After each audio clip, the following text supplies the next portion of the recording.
makubwa, lakini pia hata sisi katika benchi letu tunaye mwalimu ambaye ana uzoefu katika mashindano makubwa. Kwa hiyo naamini kesho ni siku ambayo ni muhimu kwetu.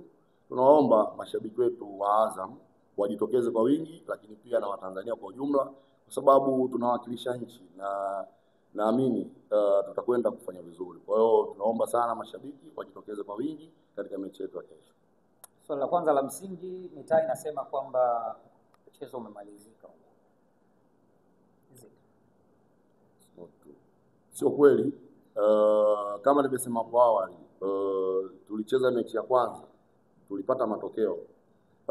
Kwa aina ya mashindano sio rahisi kuweza kupata mashindano ugenini kama ulivyojipanga. Kwa hiyo huwa umepata mashindano, umepata ushindi ugenini, sio kwa maana mchezo wa mkondo wa pili pia utakuwa rahisi. Kwa hiyo football inabadilika. Hawakuwahi kukutana na sisi, kwa hiyo wameshatuona na wamejua mapungufu yetu. Kwa hiyo sisi kama sisi, kuna baadhi ya vitu tumeviona kwenye mchezo wa kwanza. Ukiangalia kipindi cha kwanza dominate game, tulitengeneza nafasi nyingi sana, lakini kipindi cha pili wenzetu nao walijaribu kufunguka, wakawa wanajaribu kutumia watu wa pembeni, pia walitengeneza nafasi. Kwa hiyo kwa kuangalia mchezo ulikuwa kipindi cha pili, kwa hiyo unapata picha mchezo wa mkondo wa pili ni namna gani mchezo unakuwa mgumu. Kwa hiyo sisi tumejipanga, na mara nyingi tukicheza na timu ambazo kwenye mpira ni watu ambao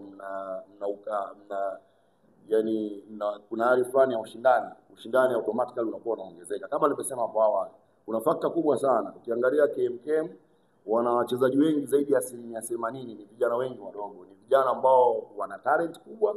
Kwa hiyo mara nyingi yani kijana anapopata fursa yeye anatamani kuonyesha. Kwa hiyo ni mechi ambayo itakuwa ya ushindani. Kwa hiyo kikubwa sisi tumejipanga kwenda kukabiliana KMKM, na haya ni mashindano makubwa, wenyewe wamepata nafasi. Kwa hiyo kila ambaye amepata nafasi ni tunaenda level moja. Kwa hiyo kikubwa tu sisi tumejipanga kuja kushindana na KMKM. Sawa. Jambo ambalo lina circulate kwenye mitandao ya kijamii ni kuhusiana na timu kutoa fursa kwa mashabiki kuingia uwanjani. Wapo ambao bado wametoza viingilio, wapo wengine wanasema free entrance, lakini sio swali la msingi kwako. Mashabiki wana nafasi gani kwenye kuchangia nyakati kama hizi? Sisi kwetu mashabiki wana nafasi kubwa sana.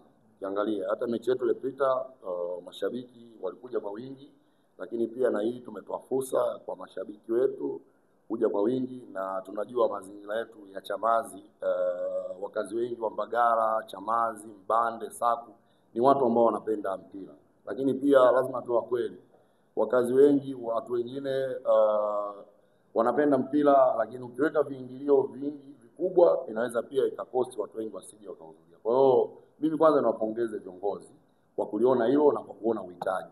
Sisi ni wakazi wa Chamazi, mimi ni mkazi wa Chamazi. Ndugu zangu wengi wanatamani kuja uwanjani. Kwa hiyo hata najitahidi baadhi ya kununua tiketi waje uwanjani. Kwa hiyo hii fursa imepatikana automatically kwamba nimepata matumaini makubwa sana, na wengi wameniahidi watakuja uwanjani. Kwa hiyo hii fursa inasaidia kila mtu kwanza kuja kupata burudani, lakini pia ni kwa mara ya kwanza sasa inawezekana kama tukifanya vizuri tutaweza kwenda katika hatua group stage.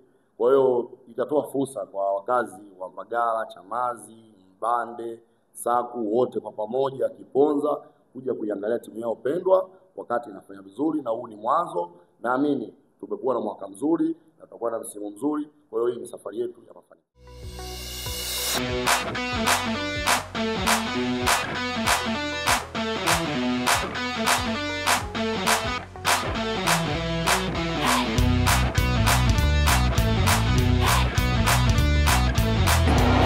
Ilikuwa ni 4-1.